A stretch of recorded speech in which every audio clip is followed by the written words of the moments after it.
Our next guests are here to enlighten us about maintaining successful relationships. Please welcome the co-founders of OmKara Conscious Lifestyle Coaching, Tahir Bhatti and Ayesha Suneja. All right, we're live. Here we are. Ayesha and Tahir are back in the house. So great to have you both here.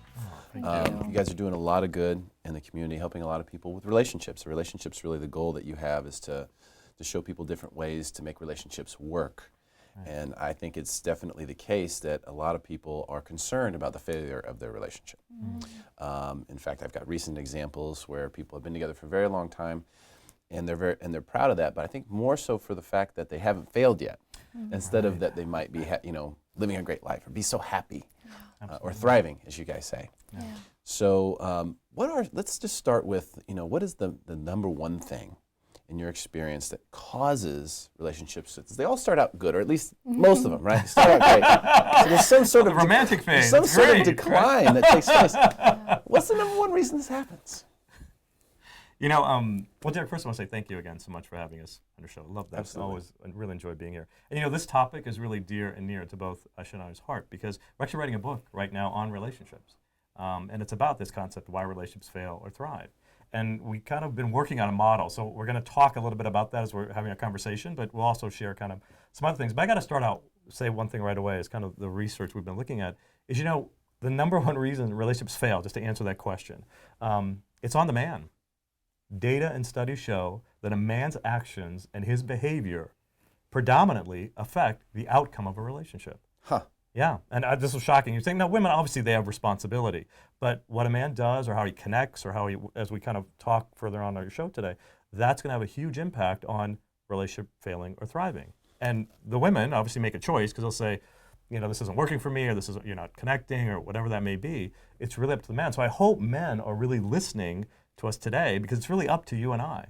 Does that have anything to do with their design? Is just more of, as generators in general, or people who are sort of taking the lead? And yeah, and it's interesting because this is kind of the model we're playing with, which is kind of this we call it the sacred feminine and the divine masculine, right? So there's kind of masculine and feminine traits that we both have inside of us, right? But as men, if we're using men, women in relationships, men will kind of lean towards more of a masculine role, right? Kind of initiating, kind of generating, as you're saying, and the women are kind of more in that receptive role. And what we found is the number one thing, you're saying, why do relationships fail, is that men need to create a safe space for women and for the relationship. And it's about physical safety, it might be about financial safety, but most importantly, it's about emotional safety and what that means. And literally, as men, we're not taught this, right? We're not taught, we think, okay, we want to take care of our woman, we want to make sure she's okay, but in the end, are we really kind of making sure there's a safe space and we're there for her? And trustworthiness, right? Women are looking for, the number one quality in men is trustworthiness. Is a man going to be there? Is he going to be reliable? What he says is who he is. He's not playing games. He's not putting on some show of who he really is. From the beginning, when you first start dating. And can that stay consistent? That I'm here, I'm reliable, I'm available. And again, that's just the practical, but more about the emotional, and I should talk about that a little bit, having that emotional safety. I'm here, I'm available, I'm willing to listen. And can that be something he can cultivate in the relationship? Okay, so it's all on the men. The studies show. Yes. Professor Bhatti says it's all on the men. Just so you guys know. No pressure. Yeah, no pressure at all. There's no pressure before. There's no pressure now. And I understand what you're saying there. Now that doesn't mean that that the women are without responsibility. Absolutely, yeah, absolutely. Or without the ability to cause problems. Absolutely. So, ladies, listen up. That doesn't mean that everything you do is okay. All right? Absolutely. You still need to check yourselves. But at the same time, I do understand from a macro perspective. Yes.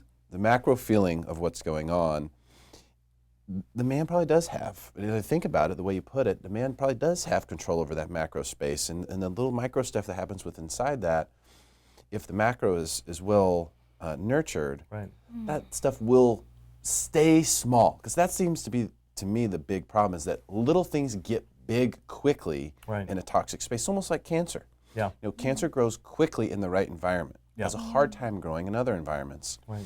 Toxicity in relationships seems to be the exact same way. And what you're saying is actually kind of confirming that. Yeah.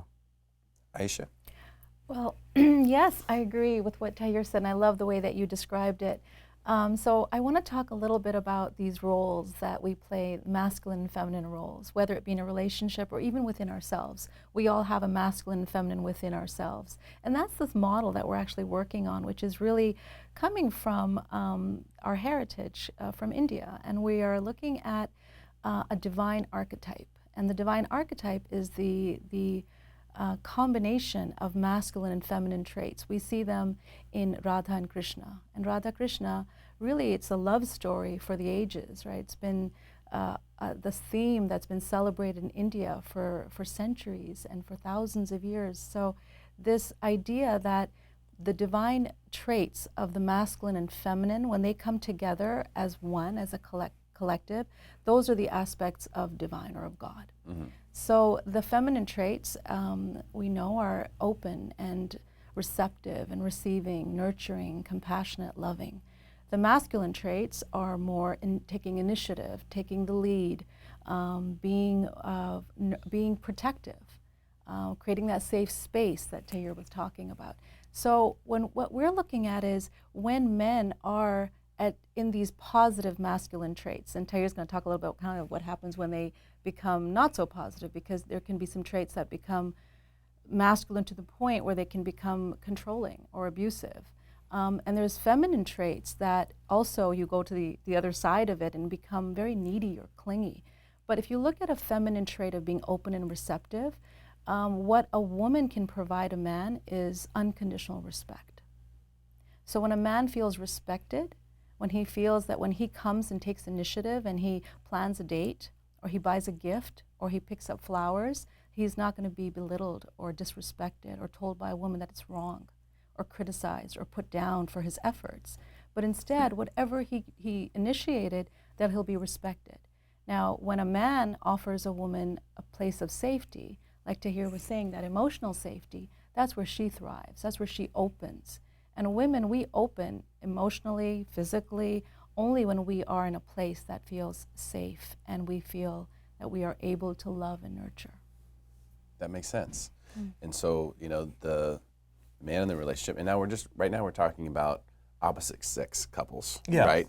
Because there are a lot of same-sex couples. Right. And one person can take the masculine role, one person will take the feminine role. Okay, and we'll exchange those roles happens. too, right? So it just doesn't have to be with men and women, but we're kind of just using it as an analogy. Right. But men, women, you'll see someone's taking the masculine, someone's taking the feminine, and we'll exchange those roles too. We're not saying it's hard, fast, you have to stay with that.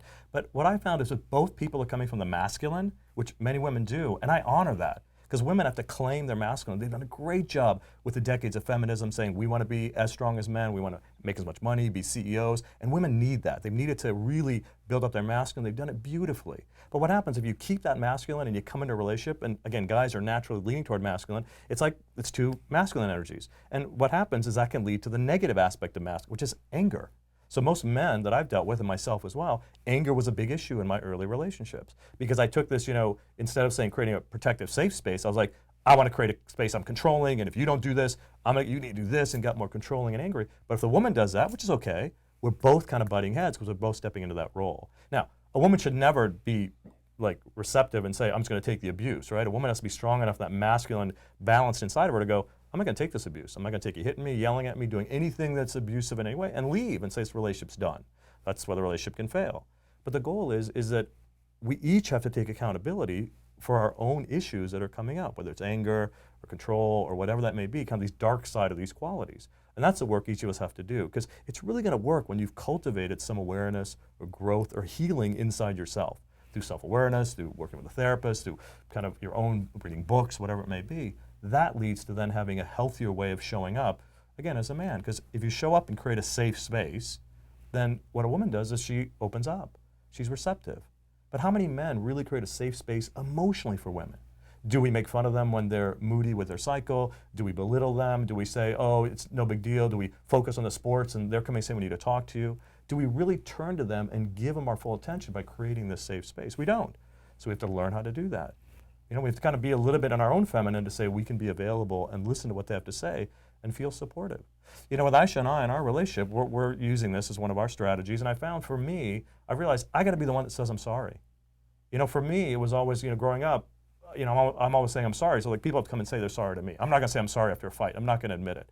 And I realized that just keeps us distant and more closed off. And I said, as the man, as the masculine, I'm going to take initiative and say, you know what? I'm going to say I'm sorry. Whatever I have to hold in, whatever I have to swallow, whatever I have to do. Because when I do that, say, I'm so sorry. In the moment I go, I'm so sorry. Just it softens her because I'm creating a safe space. Now, I'm honoring that I may not feel well, so I have to go deal with that and process it, but I'm not going to just spew it out at her. I'm trying to create a space that's emotionally safe. Now, that's my choice. I'm not saying all men have to say they're sorry all the time, but my issue is I don't mind doing that because that shows me how I can support her if we're having some conflict or a fight. And then I see her softening and opening up. Even if it's her fault, it's not my fault, I still say, well, this is, as the masculine energy, how can I create this safe space? In a very simple way.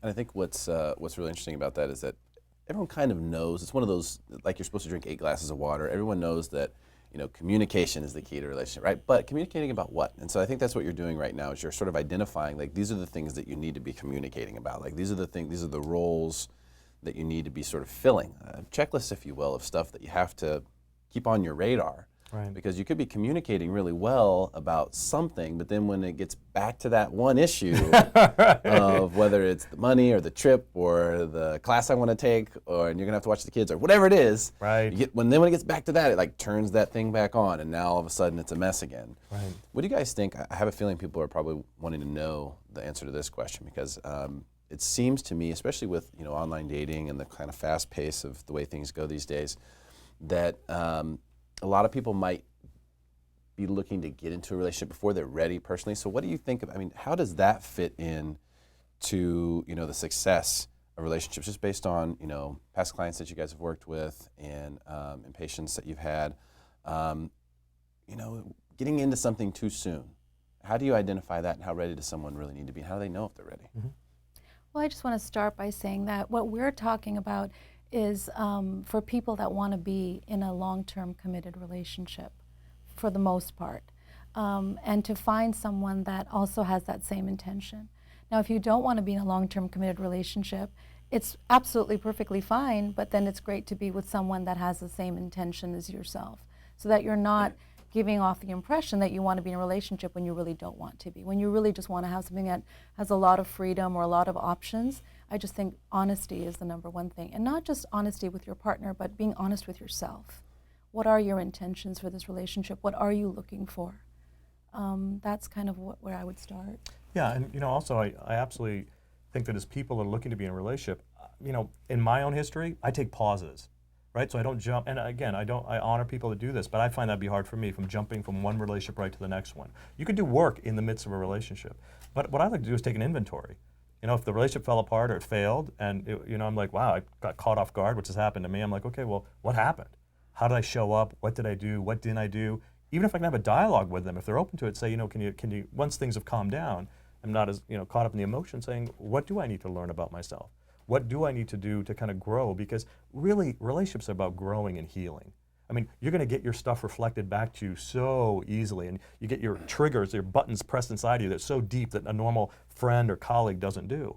So the goal is, how can you hold on to yourself? Right? This comes back to meditation, right? I always got to bring meditation up in our conversation. That for me had a lot of anger when I was young, right? Most men do. A lot of anger in relationships, and it would create chaos in my relationships. And I went to therapy, was in counseling, and that helped. It was very good. But I found when I meditated, it started to make me less reactive. Or if it's exercise for people, or yoga, or whatever it may be. But I find we have to do something to gain some self-awareness and say, what do I need to do to work on my issues? So the next time, issues are going to get pressed again. You can't leave a relationship thinking it's going to be better in the next relationship. The same issues are going to follow you. You have to gain more awareness and understanding to say, okay, how can I be better in relationship?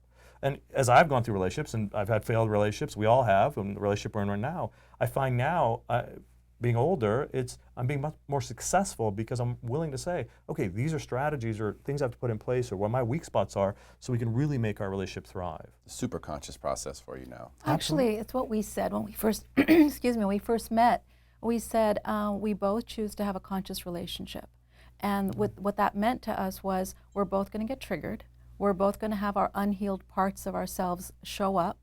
And we can choose to just end the relationship and walk away and then replay this dynamic with somebody else.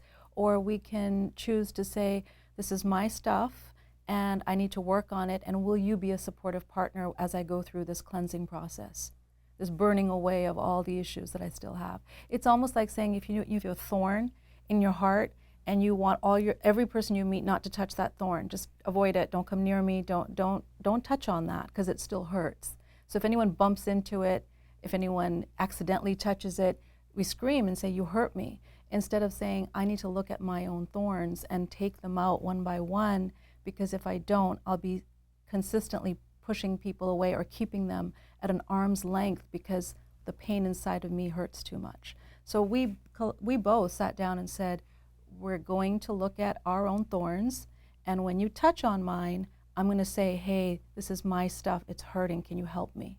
And it made all the difference of my previous relationships being much more unconscious, blaming and looking at the other person and saying, you did this to me, opposed to my stuff is coming up that you just pressed on it, and can you help me through this? And what was interesting was, if we're going to go through it with somebody, you might as well go through it with someone you like and who also has the same intention of wanting to have a conscious relationship. Yeah, for me, I think that's really everything. Yeah. You know, for all of life, in any relationship, not just an intimate one. Absolutely. But you know, having that conscious aspect, that presence, will make everything okay. Yeah. As Sadhguru says, marriage is beautiful, divorce is also beautiful. Yeah. It's if you choose to make a curse out of it, that's wrong. That's Yeah, beautiful. that's really Right? amazing. So beautiful. that's the problem, is if we make a curse out of it, that's a choice we're making. And that's not right. Everything else is okay. If you have to go through divorce, that's okay. Yeah. You know, you're getting married, that's also great. But don't make a curse out of it. And I think that's part of the big issues that a lot of people are just making curses out of these things. They don't need to. It's not a necessary thing to do, but so much of the action is compulsive. At least in what I've seen with my own eyes is it's so much compulsive action. You look at it and you wonder, do these people even really do they have a choice? Do they even have a choice? They're acting so compulsively. It's like no choice is being made. Things are just happening. They're just replaying things over and over and over. It's like the same thing. Right. Rewind, play, same thing over and over. Yeah. So in my opinion, and I know you guys probably agree with me, you know, that finding that presence and getting conscious through meditation or through exercise or through something. Absolutely. But just getting that to be aware, what the heck am I doing right now? Yeah. You know, what's going on? What's really happening? Let me be honest with myself about where I'm at and where everything is at. Because if you're just looking and saying, well, gosh, you know, if they were just a little different, if they would just stop doing that, then I promise you, it's not just them. Yeah. Well, you know, that's a great point you make, because I think the number one thing, Tahir started by putting the responsibility on men, and I'd like to put the responsibility on women from a different perspective by saying, you know, the number one thing that I think fails for a relationship that fails for women is trying to change the man. Yeah. If you're changing your partner, it means you're not respecting who he is. You're not respecting his beliefs or his way of being. And if you can't find a way to respect him, maybe you shouldn't be with that person. But changing someone, I think, is the ultimate disservice to the You person. hear that, ladies? That's what we should have started off with. You know, here's the thing. You know why? Is that who are the number one people that go into relationship workshops, who go into relationship, week-long things? You know, if you go into these workshops for relationships, who are the majority of people there? Women. So women are going into these, to better themselves and to learn. But then when they come and say, honey, I went to this workshop, you need to do this. So they're trying to, because the guys are saying, it's the status quo. It is what it is. Watch the game. Yeah, don't bother me. I'm stressed. You can't do that. It doesn't work. To have a truly healthy relationship, a woman will come back and say, you know what, I need to get a divorce. I've heard this more and more. The men go, I got caught off guard. Same with me. Happened twice to me. Where I'm like, I thought the relationship was fine. The woman's like, nope, this isn't satisfying my needs. And you know what, I'm done.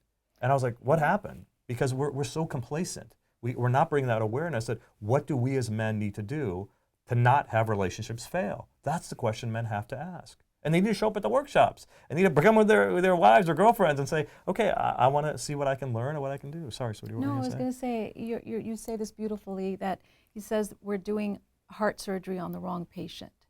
Women keep showing up to these workshops to help their relationships, and men are not showing up, and they're not listening, they're not reading as many books or attending, and we're giving all this information to women, but it's the men that also need to participate and take initiative. So I am going to keep putting the responsibility on men. They need to show up. Be involved. Be involved, yes. Just get involved Yeah. in what's going on. Just be involved. Start by getting involved. Right. Yeah. Just be a part of the conversation. Present. Yeah. Be a part of the conversation. Thank you guys so much for coming. This has been fantastic to have you. Thank you. Fantastic to see you again. Always good to see you. Likewise. Amazing Thank you. stuff. Wow. What a powerful segment. You guys are so brilliant. Amazing. Aw, Just thank you, fantastic. Derek. Stick around for more Smarter San Diego TV, where we guarantee to make you smarter than everyone else. We do it commercial free.